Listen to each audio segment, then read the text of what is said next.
My dear brothers and respected sisters, I greet you all with Assalamu alaikum wa rahmatullahi ta'ala wa barakatuh. All praise is due to Allah.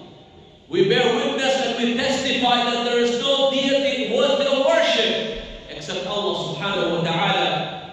And we bear witness and we testify that Muhammad sallallahu alayhi wa sallam is his messenger and his slave. All salawats and salams be upon our Prophet sallallahu alayhi wa sallam, upon his noble family, his righteous companions, and all those who follow his path till the last day. My dear brothers and sisters, before we start with our topic today, it is very important to mention what is happening around the world, and in Europe in particular, what is happening in Ukraine. You know that Russia is trying to invade another country. It is important for us as Muslims to pray for all those who are innocent, for all those who are depressed. And as you know, in Ukraine, there's more than 1 million Muslims living there. So there are more Muslims in Ukraine than in Australia here. So it is important, if you're not able to help those who are depressed, the least we can do is make dua for them. To make dua for our brothers and our sisters that are getting killed as we speak.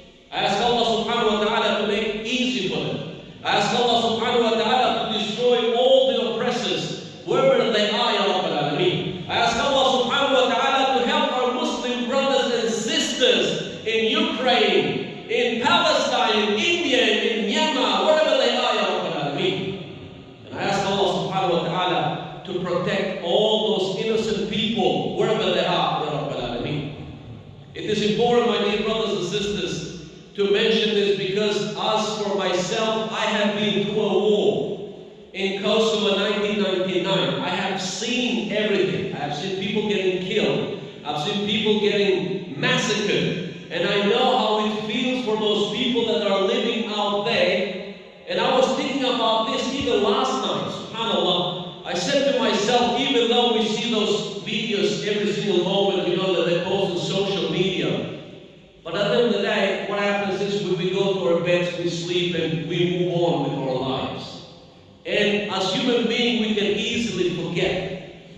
And this is not the true believers in Allah. We have to feel for one another. As Muslims, we have to be like one single body.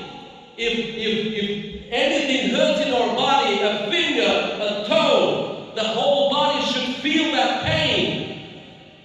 Are we feeling that pain for our brothers and sisters, you know, what they're going through in India in particular? For our sisters, you know, who are wearing hijab, the scarf. They're being bashed and beaten every single day by those Indians over there. Or brothers and sisters in Palestine, in Myanmar, Burma, wherever they are, we hear this news every single day, and it's just heartbroken. When I hear there's nothing you can do, but at least we have that weapon, we have that dua. Because our Prophet ﷺ, what did he say? The weapon of a believer is dua. Are we using that? Are we using that, or we neglecting those things that are happening out there? We flick those channels because we don't want to see what is happening to our brothers and sisters, because we're comfortable here. Our family is safe and secure. And who cares about the others? Remember what I told you even before this pandemic that happened. You know, it was embarrassing for all of us that live in this country. We used to fight over toilet papers. You remember those times? Imagine if there was a war here, what we would have done to each other. If we fight over toilet papers, imagine when there's no food. Imagine there's no security. Imagine you see people getting killed every single day. How would you feel? How would you feel if your family is threatened? If your family is not safe? So think about this. If you think about this, your heart will soften. And you will feel for those people who are oppressed. And you will make dua for them. And ask Allah subhanahu wa ta'ala to accept all our du'as and all our efforts that we do for those people, Ya Rabbal Alameen. And for that reason, I also chose this topic of today about our beloved Prophet, peace and blessings be upon him. You know, when he lived throughout his life in Mecca most of the time, and you know, by the way, before I even start to talk about the Prophet, why it is important for us Muslims to know his seerah, to know his biography. What is important for us now to learn more and more about our Prophet sallallahu alaihi wasallam. Number one, it helps us to understand Islam properly, because the way that Prophet was doing those, you know, those obligations and commands of Allah, that was the best way. And if we want to do the best way, or salah, or zakat, or all these things, we have to learn more about our Prophet sallallahu alaihi wasallam. What did we say? What did he say? Sallu kama ra'aytumuni usalli. Pray the way that you see me pray. Khudhu minni manasikakum al-hajj. Take from me all those rituals of Hajj. That is the only way we know Islam, is by knowing the biography of the Prophet sallallahu alaihi wasallam. And now, number two, because we want to have a role model, we want to have an example in our lives so we can follow them. And who is the best example of our Prophet sallallahu alaihi wasallam? This is what we have to teach ourselves and our children, instead of taking other people as idols and examples. The best man created by Allah subhanahu wa ta'ala is our Prophet sallallahu alaihi wasallam. Let us learn more about him, about his biography. Let us teach our children. Let our children feel that the Prophet is in their lives, because we tell stories about him to them. Even though they don't see him, at least they can feel him. But no, we don't know nothing of ourselves, and how we can teach our children about our Prophet sallallahu alaihi wasallam. Number three, it is important, and this is the main one, how Prophet alaihi wasallam dealt with challenges and trials throughout his life. And this is the most important thing, my brothers, because of what we are facing every single day. The challenges, not just here in Australia, but around the world. And let's see how our Prophet ﷺ dealt with those challenges. And inshallah, in the end, we will mention some of the lessons that we can learn from our Prophet ﷺ. You know that in the beginning, only few people embraced Islam.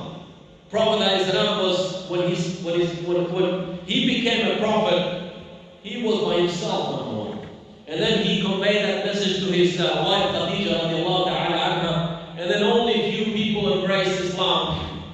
And what did the Quraysh, the people of Mecca, do to the Muslims and the Prophet ﷺ? For those people that were weak, they used to bash them. They used to massacre them. And you know the story what happened to some of the people, Sumayya and Yasir. You know how they got killed by those disbelievers during the time of the Prophet ﷺ. So if they were weak, they used to kill them, they used to bash them. But if some of those Muslims were strong, they used to what? Abandon them. No businesses. They used to boycott them. And this is what happened during the time of the Prophet ﷺ.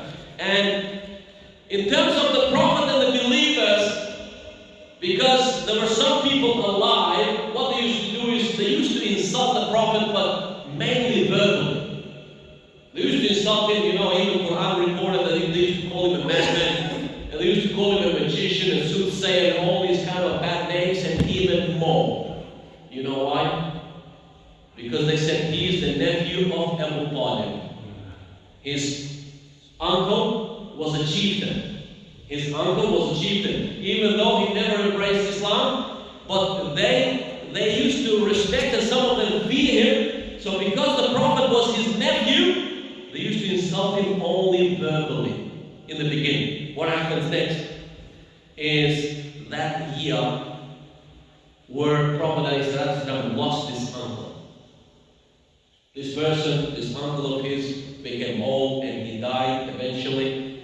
And not just him, but also who else died? Even his wife Khadija radiallahu ta'ala anha, the wife of the Prophet alayhi salatu wasalam. The Prophet, peace and blessings be upon him, he used to mention her even after her death, to the point that even the other wife of the Prophet, Aisha, got jealous. Why the Prophet always mentioned Khadija? Why always? Now she's dead. Prophet used to respect even her family. After she was long gone, after she died, Prophet still used to respect her family. And you know what the Prophet ﷺ said to Aisha and to all of us? Why I still respect my wife even though she passed away? Because when everyone called me a liar, she was the one who believed in me. She is the one who supported me with herself and her wealth. When all of you used to call me a liar, when all of you didn't believe in me back then, she was the one who supported me. So you see, having a righteous spouse, how important it is in Islam. What did the Prophet ﷺ say? إِنَّمَا الدُّنْيَا مَتَاعٌ وَخَيْرِ مَتَاعِهَا إِمْرَأَةٌ صَالِحَةٌ. This dunya is mata', is enjoyment. But what is the enjoyment of this dunya? Is to have a righteous spouse, a righteous wife. You know, when we say people are successful in life, and this is as a side note anyway, is because they have someone who is supporting them. If you see any out there, any man who is successful, they will never be able to be successful unless their wives are supporting them. So we don't say every successful man behind them is a successful woman. Not behind, beside them, with them. And this is what happened to our Prophet sallallahu alaihi wasallam. Both of them passed away. Prophet's uncle Abu Talib and his wife Khadija radiallahu ta'ala anha, may Allah be pleased with her. Now the Quraysh, the people of Mecca, not that they're just insulting the Prophet verbally, but now they're insulting him physically as well. And Prophet had no choice but to leave Mecca, to go to another town outside of Mecca. We're talking about 90 to 100 kilometers outside of Mecca. Prophet ﷺ with his friend Zayd ibn Haritha walked 100 kilometers, walked. And you know how old was the Prophet ﷺ? He wasn't 20 years of age. He wasn't 30. He wasn't young. He wasn't shab, a youth. He was 50 years of age back then. And he walked all the way. And imagine walking all the way, being the Prophet of Allah, the best creation that Allah created, going to that place, calling people to Islam.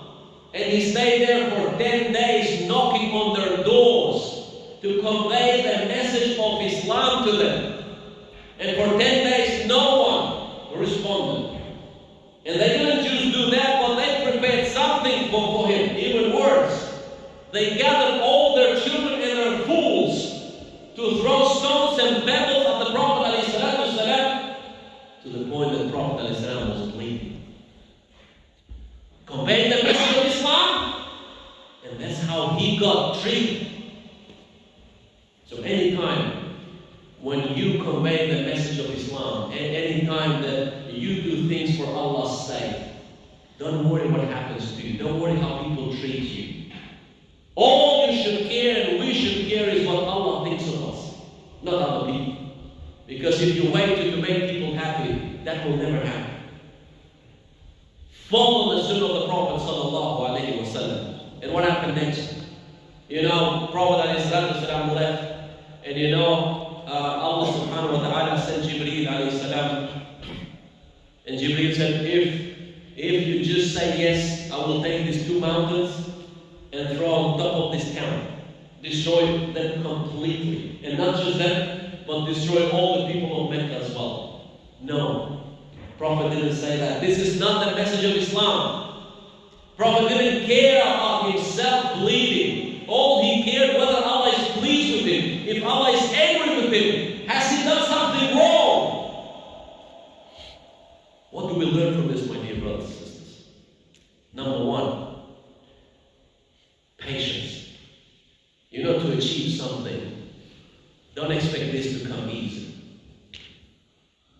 To achieve Jannah, paradise, it will not come easy.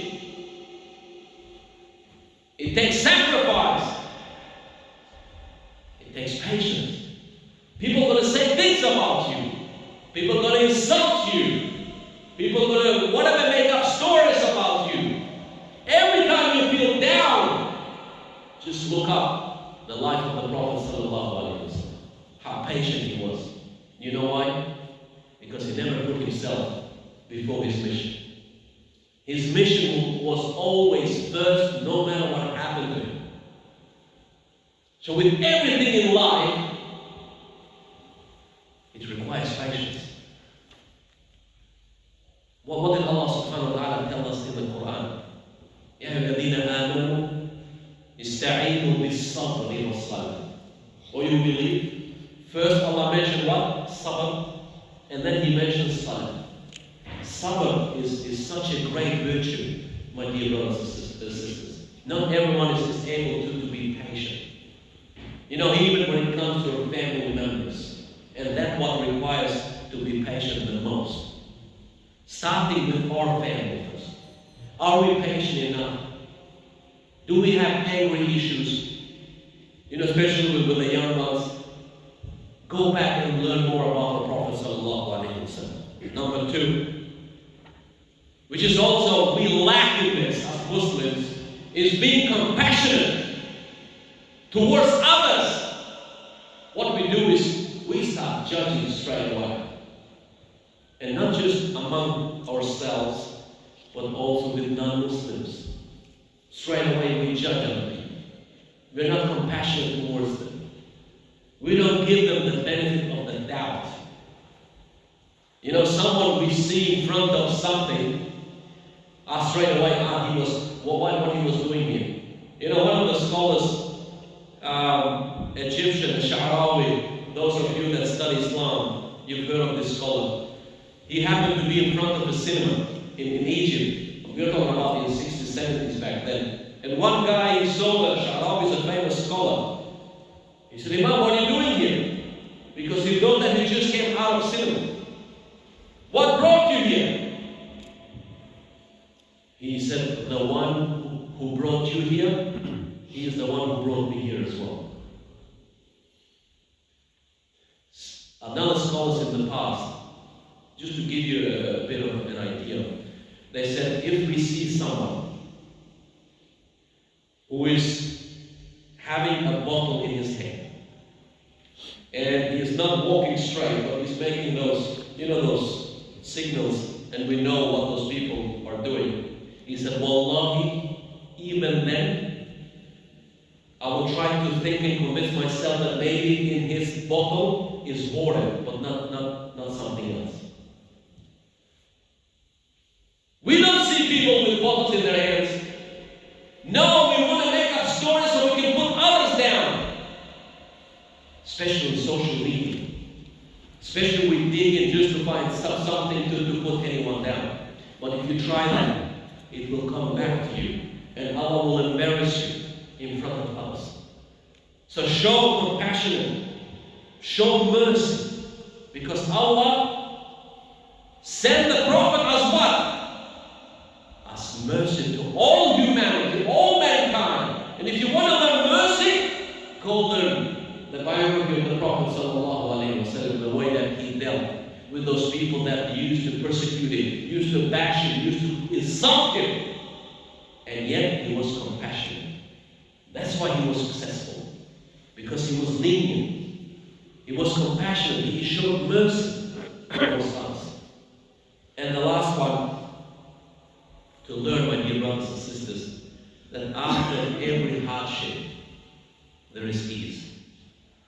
Doesn't matter what kind of challenges or problems you face in life, remember that those challenges and problems are temporary. Allah secured us, and Allah told us in the Quran, what to say? فَإِنَّ مَعَ الْعُسْرِ يُسْرًا إِنَّ مَعَ الْعُسْرِ يُسْرًا. Allah repeated this twice. That after every difficulty there is ease. Rarely, after every difficulty there is ease. This is what Allah said to our Prophet in Surah Al-Duh. You remember when Prophet ﷺ stopped revelation didn't come to him for a few months?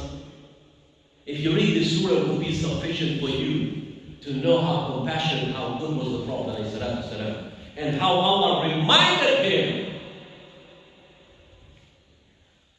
You know, people used to call him, your God forsaken you. You see, you've done this, you've done that, you've done all these things, to the point that Prophet ﷺ was worried. So when you say that Muslims shouldn't be worried, they shouldn't be depressed, you're wrong, my friend. Whether you're a Haji, whether you're an Imam, or whoever you are, we all go through difficulties in life, even mental difficulties. When everyone was saying to the Prophet, what is happening to you? Maybe Allah or God forsaken you and insulting him. How do you think Prophet felt?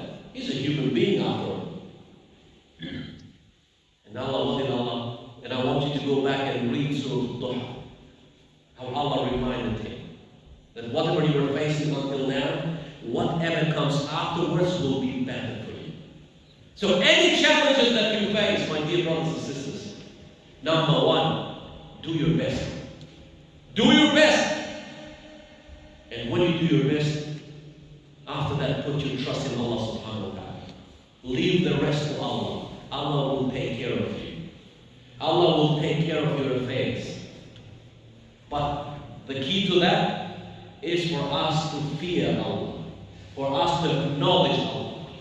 وَمَن يَتَّقِ اللَّهَ فَلْيَجْعَلْ لَهُ مَخْرَجًا. Whoever fears Allah, Allah will always make a way out for that person, no matter what he's going through. And the key is to acknowledge Allah, to fear Allah, to put our trust in Allah subhanahu wa ta'ala. So this is the journey that Prophet ﷺ went. And inshallah next week, we'll continue same where we left today. And we'll talk about these two great events. Number one, what happened during the Taif that we talked today. And number two, we'll talk about Isra and Mi'raj, when Prophet ﷺ ascended to meet our Lord Allah subhanahu wa ta'ala. I ask Allah subhanahu wa ta'ala to make us of those that will learn about the sunnah of the Prophet ﷺ, to make us of those that we apply that in our daily lives, and to make us of those that we are able to teach to our children. Ya Rabbil Alameen. I ask Allah subhanahu wa ta'ala to make us of those that who will drink from the house of the Prophet ﷺ on the day of judgment. Ya Rabbil Alameen. To make us of those that our Prophet will intercede between us and you, Ya Allah, on the day of judgment. Ya Rabbil Alameen. To make us of those that we will be able to enter Jannah with our Prophet sallallahu alayhi wa sallam. Ya Rabbil Alameen. To make us of those that Allah and the Prophet is more beloved to us than anything else in this dunya. Ya Rabbil Alameen. To make us of those that we love, we respect, we think of others. Ya Rabbil Alameen. To make us of those that you're pleased with us in this world and the next. Ya Rabbil Alameen. Oh Allah, help our brothers and sisters in Ukraine, and help our brothers and sisters in Palestine and India and wherever they are. Ya Rabbil Alameen. Oh Allah, help all those who are being oppressed. Ya Rabbil Alameen. Oh Allah, deal with those oppressors in the world. Ya Rabbil Alameen. Make us of those that we think of them, we help them, and we make dua for them. Ya Rabbil Alameen. Make our hearts soft so we can think of others. Ya Rabbil Alameen. Oh Allah, don't make us of those who made their hearts very hard, so they have no feelings towards anyone else but themselves. Ya Rabbil Alameen. Make us of those that our last words in this dunya will be La ilaha illallah Muhammadur Rasulullah. Ya Rabbil Alameen. Ameen. Ameen. وقولوا قولي هذا واستغفر الله لي ولكم فاستغفروه سيستغفر الله إنه هو الغفور